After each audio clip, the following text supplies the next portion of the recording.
this is the field where we are testing new medicines for safety and efficacy. We're working with human subjects, and it's data-driven. This is evidence-based medicine to test all these types of therapies and procedures, drugs and devices.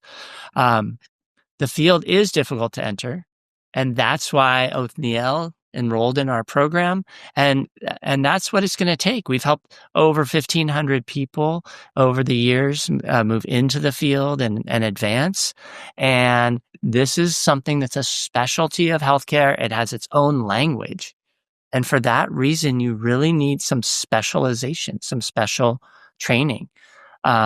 People and the jobs, it might say, what does it mean to have experience? And what they're looking for is training. And they want to know you can speak the language and that when you go into that interview, you're prepared. You were prepared for yours.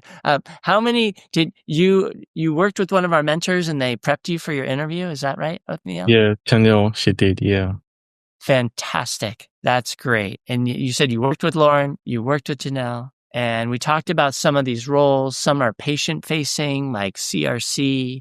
Others are behind the scenes, CRA. And you're behind the scenes too. You're Yeah. working in the IRB. I saw a question where someone says if we could work remote. I actually work remote because I work with the IRP, so I'm behind the scenes. So yeah. Yeah. Yeah, you are remote. Now, do you go into the office or do you work from home? 100% remote. I work from home. Oh, wow. Fantastic. And this is a field where you can work from home. Many are in the office, but the fact that you're working from home is fantastic. People are always asking this question about getting hired and what those key elements are. And it's really about the training, the experience you receive in the class, and the connections. I think you found that job. You were introduced to Brainy from our organization. You still had to interview. Didn't mean you get the job. There's no guarantee.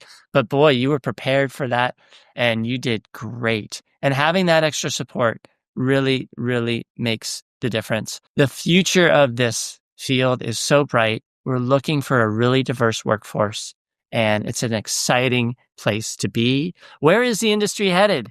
Do you know? What do you see in the future, Othniel? I mean, I see people coming in, joining the industry as well, because I've always had so many questions as well personally on people trying to join the industry. But I also see the industry making great changes to medicine and to so much people as well. That is so exciting. I just want everyone to know that this is a field where there's a lot of opportunities for career growth. So where you start isn't where you finish. And this is a field where we're finding the medicines and the cures of tomorrow. It's so exciting.